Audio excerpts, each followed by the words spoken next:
Hello, welcome to the video lecture series for Introduction to the Art of Programming Using Scala. This is probably the only video in which you will actually see me. In most of these, you will be seeing screenshots. The purpose of the video series is to communicate things that don't come across so well in the book. It's also to help instructors if you want to do an inverted classroom or an inverted lecture type of setup so that you don't have to create your own materials. So one of the things about programming is that programming is very nonlinear. It's very dynamic. So when you sit down to write a program, you very rarely write from the first line to the last line in order. You do a lot more jumping around. Whereas when students sit down to write term papers, they very well might actually write it from beginning to end and not do too much jumping around. When you're programming, you're definitely doing a lot of jumping around. And one of the limitations of a paper book is that it can't demonstrate this. The code samples that are shown in the paper book are of necessity pretty much complete.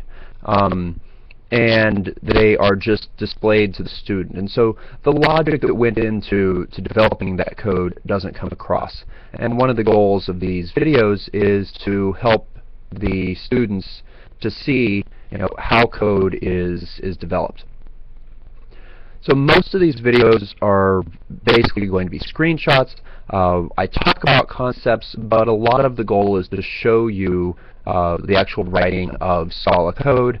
I'm a big proponent of the idea of live coding, the fact that you should see how code is written. Going along with that, these videos are not rehearsed. One of the things that's going to happen every so often is that there will be a mistake. And I leave those in because I think that is absolutely critical for students, because the reality is students are going to make mistakes too. If you're just learning a new programming language, or if you're just learning how to program for the first time, you are going to mess a lot of things up. Probably a lot more than I do in the videos, but I still try to leave in errors that I come across. Sometimes I will intentionally throw in errors because you need to see what that looks like and how to deal with it. So I hope you enjoy the video lecture series and the book, and enjoy programming in Scala. It's a wonderful language and a lot of fun.